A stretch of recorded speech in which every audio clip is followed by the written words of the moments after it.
মোস্তফা মামুন, আমরা দেখলাম যে বিরোধী দলকে গঠনমূলক সমালোচনা এবং সহিংস না হতে পরামর্শ সম্পাদকদের। আপনারা সেখানে ছিলেন এবং সেখানে জামাত আমির আসলে এরকম নানা বিষয়ে খোলামেলা আলাপ করছিলেন। নিশ্চয়ই আপনারা পরামর্শ দিয়েছেন। প্রথম কথা হচ্ছে, বিরোধী দলের পক্ষ থেকে এরকম আয়োজনের উদ্দেশ্য কি থাকতে হবে একটু জানতে চাই আপনার কাছে। এবং আরেকটা বিষয়, এটা আমি নীলুফা যদি মনির কাছেও জানার চেষ্টা করব, যেখানে আসলে নাহিদ ইসলাম তিনি স্পষ্ট করে আজকে সংবাদ সম্মেলনে, ইনফ্যাক্ট যে দিনটা পার করে এলাম সেই দিনই তারা বলেন যে বিএনপি সরকার পুরোপুরি ব্যর্থ রাষ্ট্র পরিচালনায়। এমন কি ঘটলো আসলে সেই ব্যর্থতা তিনি খুঁজে পাচ্ছেন, তাও পুরোপুরি?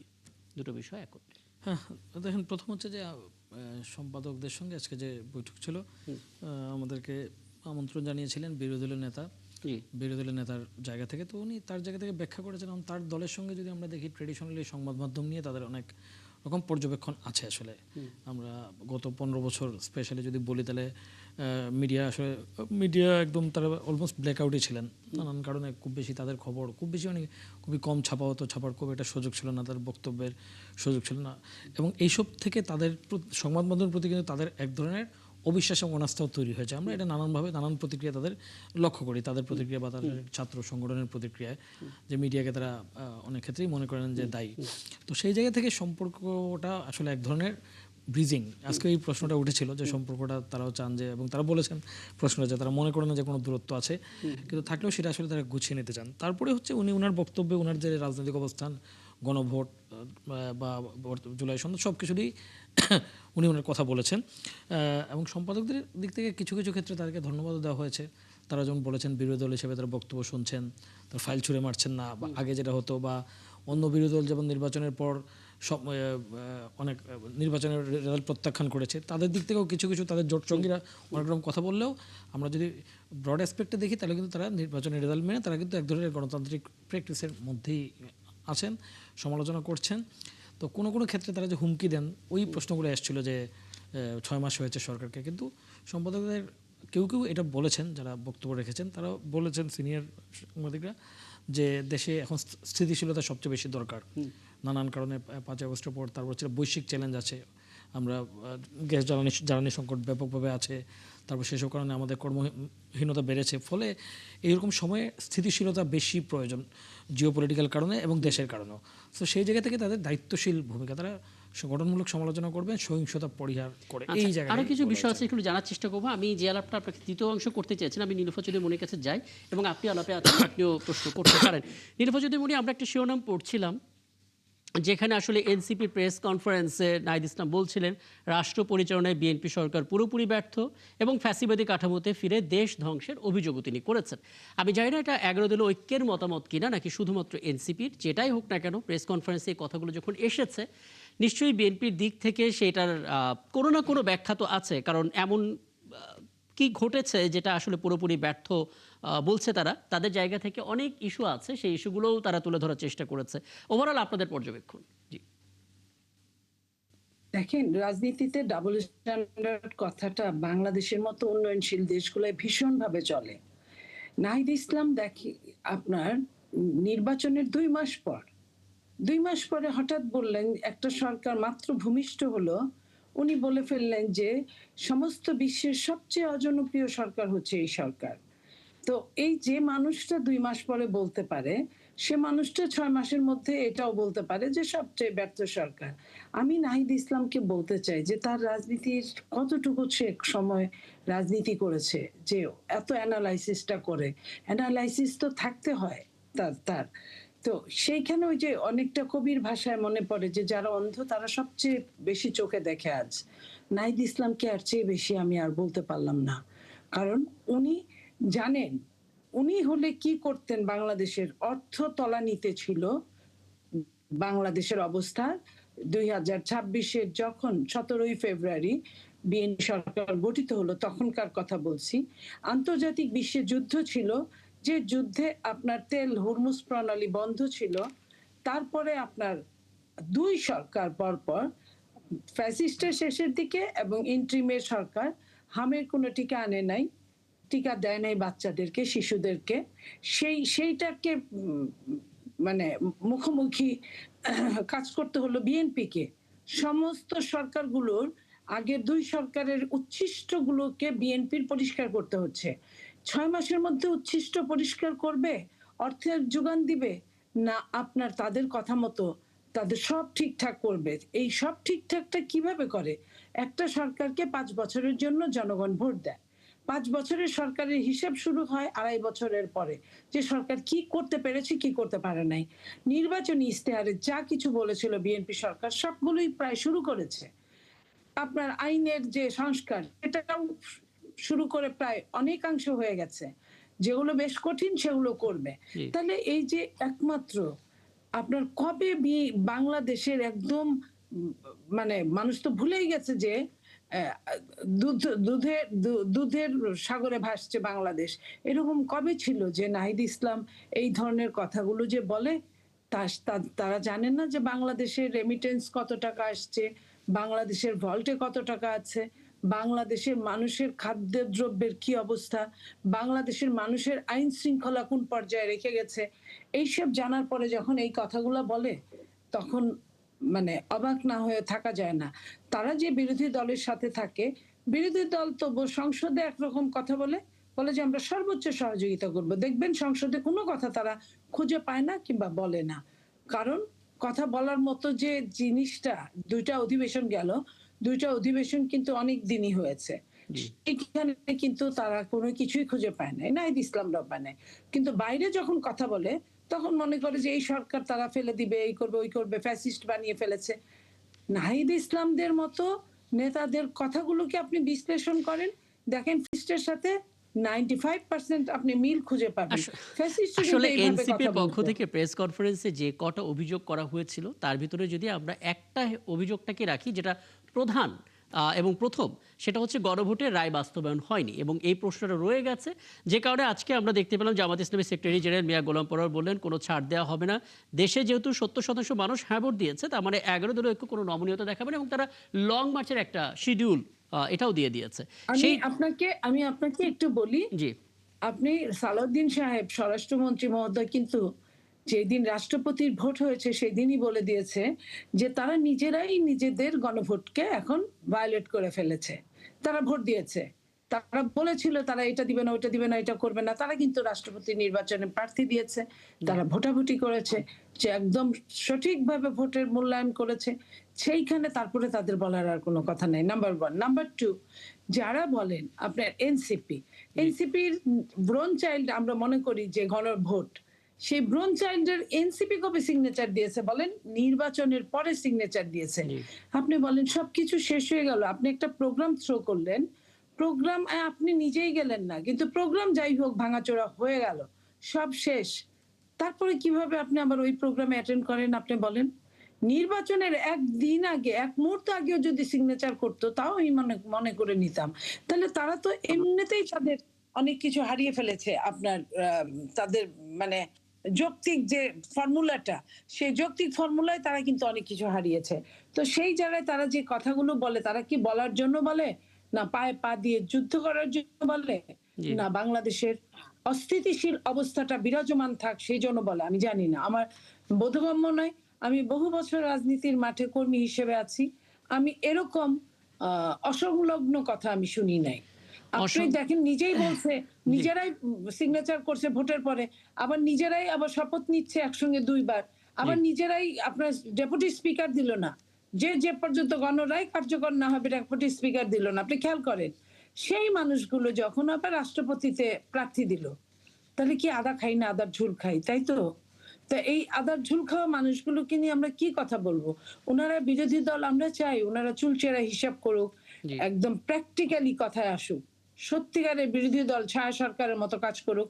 আমরা তাদের ভয়ে আমরা কখনোই যেন ট্রান্সপারেন্সির অভাব না করতে পারি সেই ব্যবস্থা আমরা করি তাদের জন্য। তারা ওইভাবে নিজেকে স্টাডি করতে হবে, নিজেকে শিখতে হবে, নিজেকে বলতে হবে। কেউ মায়ের পেট থেকে পড়েই শিখে না, আস্তে আস্তে শিখে। হ্যাঁ তো বুঝতে সেই পারছি আপনার সেই জায়গায় তারা কিছু না করে যদি এই ধরনের কথা বলে তাহলে দুঃখজনক। দুঃখজনক। মোস্তাফা, আপনি কিছু জানতে চাইবেন? না বন্ধু ওনার কথা বলেছেন, আমি আচ্ছা যেটা বলতে পারি যে ইটস টু আর্লি, মানে 6 মাসের মধ্যে একটা সরকারকে এরকম পুরোপুরি ব্যর্থ বলে দেয়া, এবং সরকারের যে চ্যালেঞ্জেসগুলো আছে এটা আমরা যতটা জানি এনসিপিও ততটাই জানে।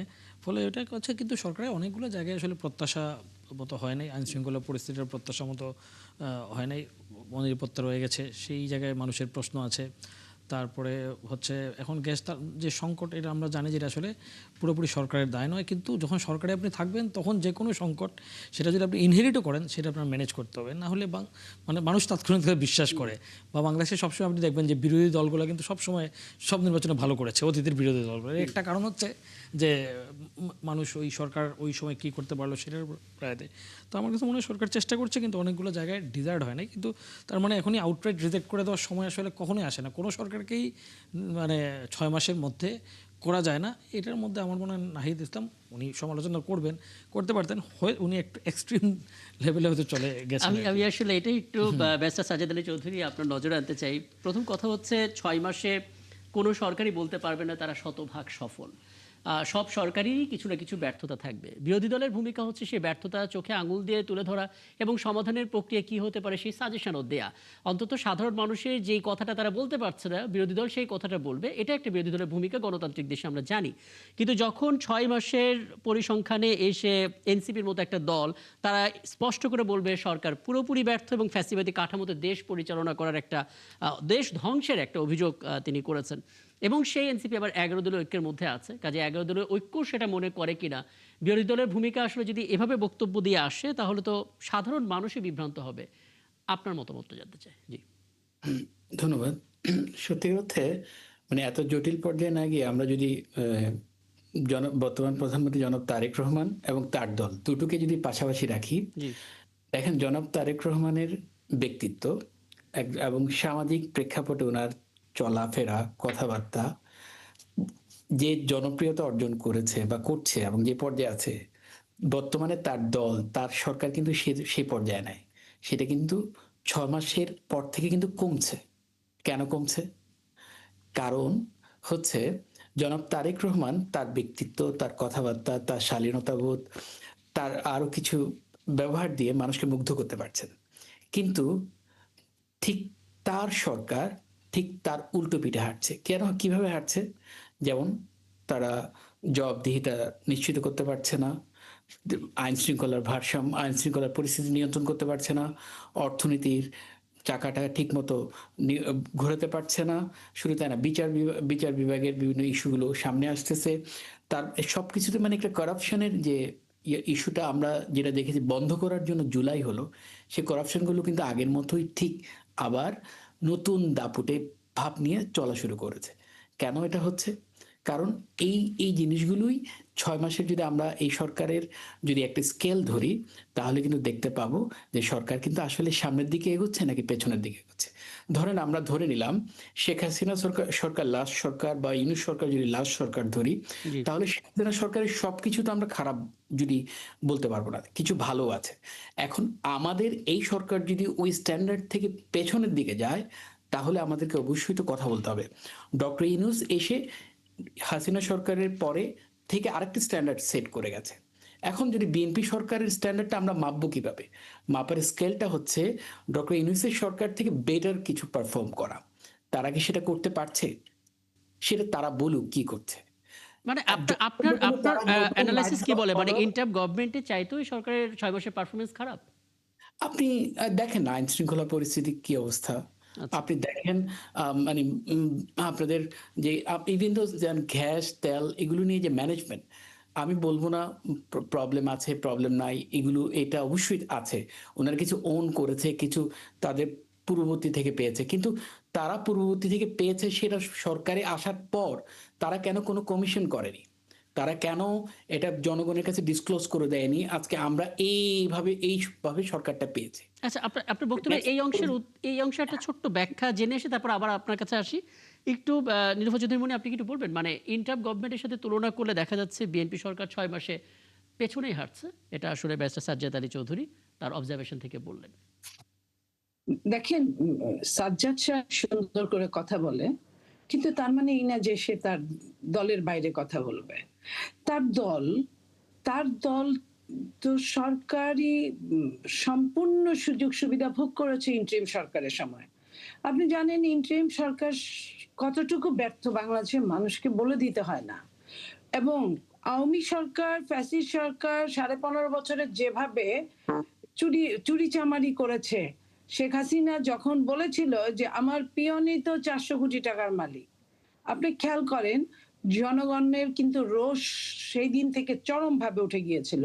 15.5 বছরের পিয়ন বা তার স্টাফ, জি অথচ ইন্টারিম সরকারের কিন্তু 7 মাসেই কিন্তু আমরা এলজিইডি উপদেষ্টার স্টাফকে দেখেছি।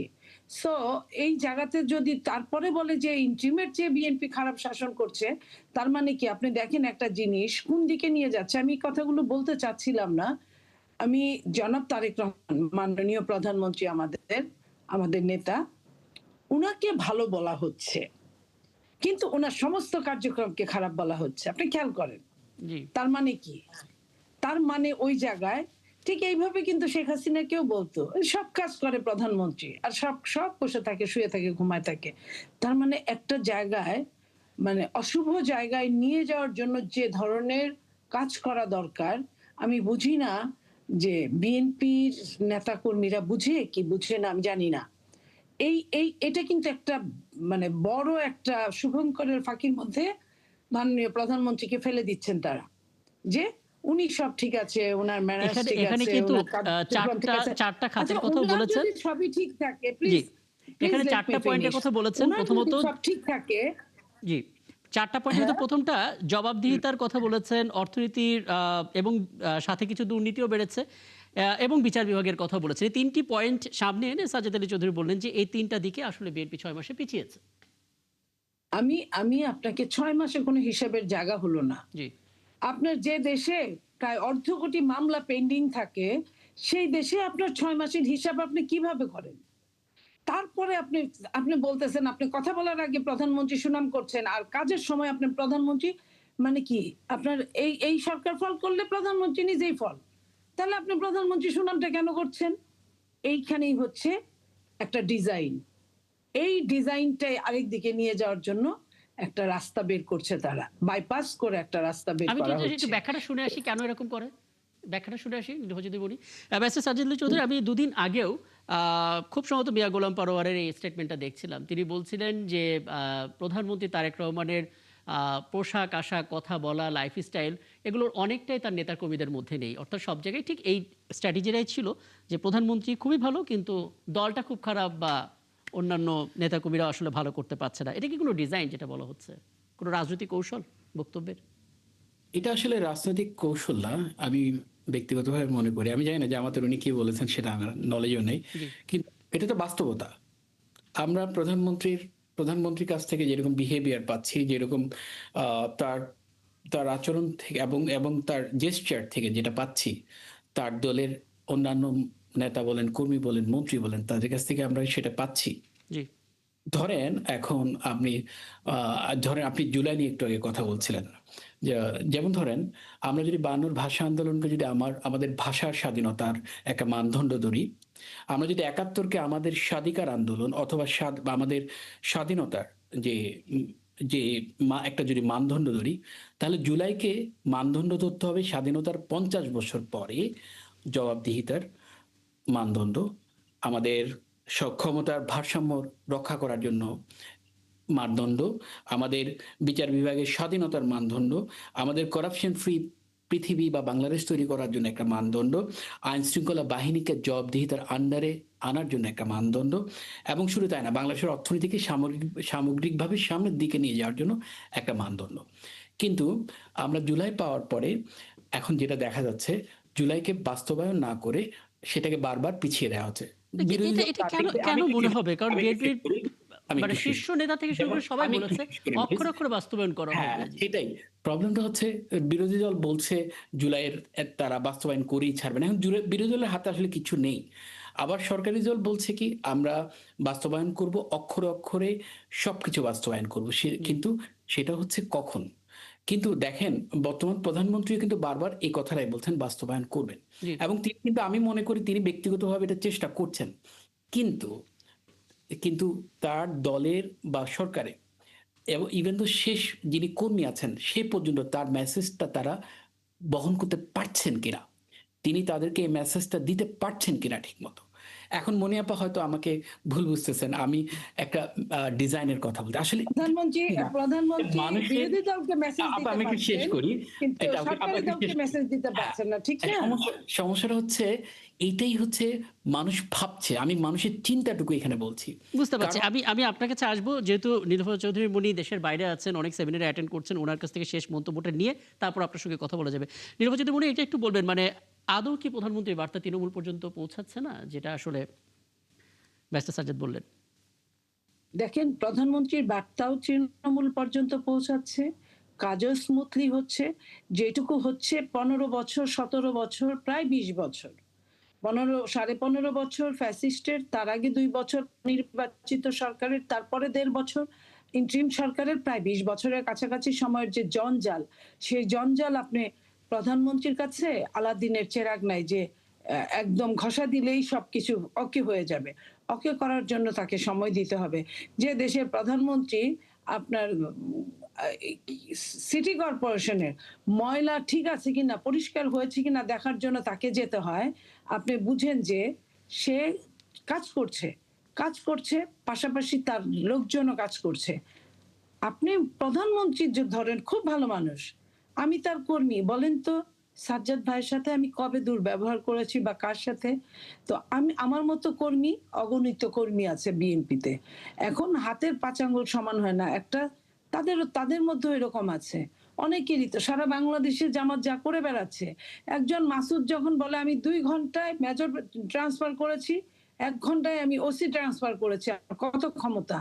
তো বিএনপির কেউ কি এই কথাটা বলেছে? আমি কখনো বলেছি? আমি তো কল্পনাই করতে পারি না। যেটা মাসুদ করতে পারে আমি ওটা কল্পনাও করতে পারি না। অথচ বিএনপি সবচেয়ে বেশি সময় সরকার আছে। আমি চিন্তাই করতে পারি না, মনে হয় যে একটা মানুষকে আমি হার্ট করে আরেকটা মানুষের জন্য জবরদস্তিমূলক কাজ করব। মাসুদরা জবরদস্তিমূলক কাজ করছে, আমরা কিন্তু বলতেও পারি না। আর আমরা কিছু করছি না সেটা তারা বলে বেড়াচ্ছে। এমনও হয়েছে, একজন মাননীয় সংসদ সদস্য আমাকে বললেন সেদিন যে রাতে তার এলাকায় হয়েছে, খুলনা এলাকার এমপি উনি জি। বললেন তার এলাকায় রাতে একজন জামাতের নেপথ্যে কর্মী গিয়ে থ্রেট দিয়ে আসছে যে আমাকে সকালের মধ্যে 50,000 টাকা দিবা। তারপরে তো সেই লোক ভয় পাইছে। পরদিন সকালবেলা জামাতের বেশ কয়েকজন নেতারা গিয়েছে তার বাসায়, শুনলাম তোমাকে নাকি কেউ থ্রেট দিয়ে গেছে, ফোন করছে, তোমাকে যদি এই যে আমাদের নাম্বার রাখো, তোমাকে যদি এরপরে কেউ থ্রেট দেয়, ফোন করে, আমাদের এই নাম্বারে তুমি যোগাযোগ করবা। দেখছেন কি অভিনব কায়দায় তারা কাজগুলো করে। এটা কি তার আমরা মানে এই বলছি না এটা যে কি আমরা আমরা ফেরেশতা। চাঁদা বলতে পারি এটা? অবশ্যই চাঁদা চেয়েই তো চাইছে। আপনি কথাগুলো বুঝেন যে নেপথ্যে চাঁদাবাজ সেজে গেল তাদেরই লোক, আবার সকালবেলা এটা তারাই ফোন এটা এটা নাম্বার কি দিয়ে বলল। ব্যারিস্টার সাজ্জাদ আলী চৌধুরী কোনো ব্যাখ্যা দিতে পারবেন? জামাত ইসলামী এভাবে তাদের কর্মীরা চাঁদা নিচ্ছে, এটা তো আসলে আসলে ব্যাখ্যা আমি নিচ্ছেন বলি না, আমি আমাদের শেষ করি ফৌজদারি আচ্ছা, একটু শেষ করি আমি তাহলে। আমি হ্যাঁ, নিচ্ছেন বলি না, আমি জি। বললাম যে এইভাবে অভিনব কায়দায় তারা এগুলো ছড়াচ্ছে বিএনপির নাম দিয়ে, এটা আচ্ছা, বলছে বলে তারা আবার গিয়ে মলম লাগানোর জন্য তারা গিয়ে যাচ্ছে। মানে তার মানে ফ্যাক্ট এবং একই সঙ্গে দুইটা হলো, আচ্ছা, যা কর্মী তাদের নতুন করে পাওয়া গেল, আবার তারা থ্রেট দিল বিএনপির নাম বলে। এটা বলছি আমি। জি, সাজ্জাদ আলী চৌধুরী। আচ্ছা, এটা হচ্ছে মানে জামাতের এটা এবং ডিজাইন। প্রপার বলতে পারবে, কিন্তু আমার মনে হচ্ছে যদি সমঝোতার ভিত্তিতে চায় তাহলে মনে হয় এটা চাঁদা হবে না। কারণ সমঝোতার ভিত্তিতে হলে এটা চাঁদা হবে না, এটা তো বিএনপির একজন মন্ত্রী বলেছেন। এখন এটা মনিয়াপার ক্লিয়ার করা উচিত যে এটা কি সমঝোতার ভিত্তিতে চেয়েছে নাকি অসমঝোতার থ্রেট, থ্রেট দিয়েছে থ্রেট। রাতে গিয়ে জামাতের লোক বিএনপি সেজে থ্রেট মানে দিয়েছে, বিএনপি সেজে সকালে ফোন জামাতের করেছে। লোকরা আবার মলম নিয়ে গেছে, হ্যাঁ, এটা হচ্ছে স্যালাইন নিয়ে গেছে, এটা যে এটা বলছে এই যে ফোন নাম্বার, কিছু হলে আমাদের খবর দিবেন, আমরা আপনার পাশে আছি। হ্যাঁ, কি অভিনব কায়দায় সেটাই। মানুষকে এখন এটা কোন কন্ট্রোল করা! পত্রিকায় এইসব দেখলাম না অবশ্য। একটা মানুষকে সাময়িক বোকা বানানো যায়, পুরো সময় বোকা বানানো যায় না, বুঝছেন?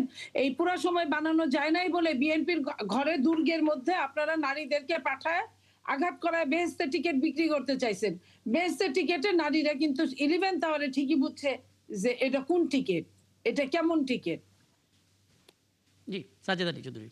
আচ্ছা, মনিয়াপা দেশের বাইরে আছে তো সেজন্য ওনাকে আমি ইন্টারাপ্ট করছিলাম না, কারণ হচ্ছে উনি সবচেয়ে বড় কথা হচ্ছে জি। যে উনি যেটা বলছেন যে গল্পটা সেটা কি সেটা আসলে আমরা আসলে কোনো পত্রিকায় দেখিনি, অথবা ইভেন দো সেটা নিয়ে কোনো মামলা হয়েছে সেরকম কোনো রিপোর্টও দেখিনি।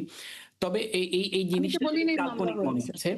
এটা পুরোপুরি মনে হচ্ছে কাল্পনিক। আর যদি সত্য হয়েও থাকে তাহলে সেটা আসলে কোথাও আমরা দেখিনি, যেহেতু এটাকে আসলে সত্য বলে আমি মনে করতে পারছি না।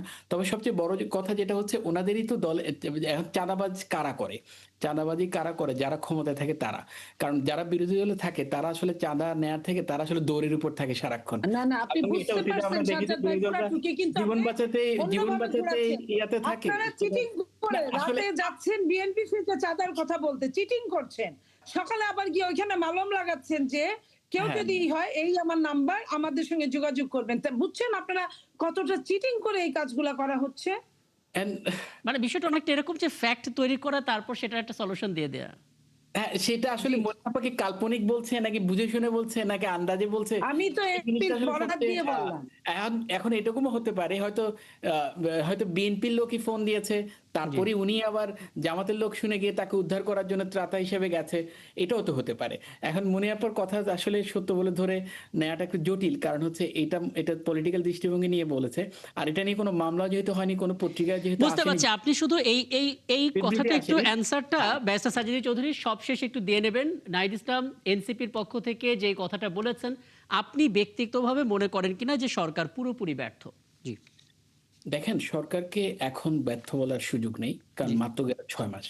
কিন্তু সবচেয়ে বড় কথা হচ্ছে সরকার যেভাবে বাঁচতে চাচ্ছে, তারা আওয়ামী লীগ সরকার, ইভেন দোজ দেখেন আওয়ামী লীগ সরকারের ঘাড়ে রেখে সবকিছু ব্যর্থতাটাকে আওয়ামী লীগ সরকারের ঘাড়ে রাখতে চাচ্ছে, অথবা ইউনূস সরকারের ঘাড়ে রাখতে চাচ্ছে। এটাও কিন্তু কিন্তু 17 বছর মানে যারা দেশ শাসন বুদ্ধিমত্তার করলো। কাজ। আমি একটু শেষ করি প্লিজ। জি কারণ হচ্ছে আপনি যেদিন সরকার গঠন করলেন, আপনার সেদিন উচিত ছিল ডিসক্লোজ করা আপনি জি কিভাবে সরকার পেয়েছেন, আপনি আপনি আপনি কেমন ধরনের সরকার পেয়েছেন, আপনি কি লফুল গুলো আচ্ছা, আপনি ব্যারিস্টার সাজিদ নিয়ে চৌধুরী, আমি সরকার এখান থেকে গঠন। আলাপটা শুরু করবো। একটা বিরতিতে আমাকে যেতেই হচ্ছে এবং ফিরে এসে নিশ্চয়ই এখান থেকে আলাপটা শুরু করবো, এবং আমি শিওর মোস্তফা মামুনের কাছে কিছু প্রশ্ন আছে, সেগুলো একটু জানার চেষ্টা করব। এবং এই ফাঁকে নীলুফা চৌধুরী মনে আপনার কাছে কৃতজ্ঞতা জানাচ্ছি, ধন্যবাদ জানাচ্ছি। আপনি দেশে বাইরে থেকেও সময় দিচ্ছেন। নিশ্চয়ই সামনে কোনো আয়োজনে কথা হবে আপনার সঙ্গে।